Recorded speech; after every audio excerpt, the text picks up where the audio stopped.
welcome back to our channel Tech AI. On today's video, I'm going to show you how to find smash history on Crushon AI. It's very quick and easy, so let's get started.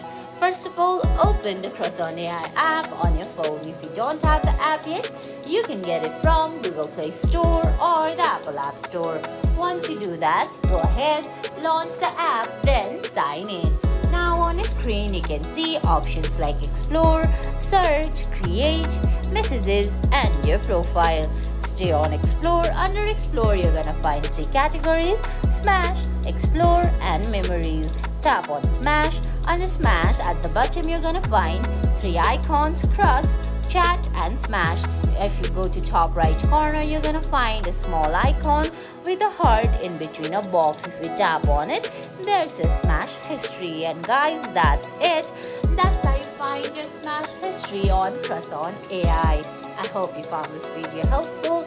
If you did, please give it a thumbs up, leave a comment, subscribe to our channel and hit that bell icon. See you in the next video. Thanks for watching.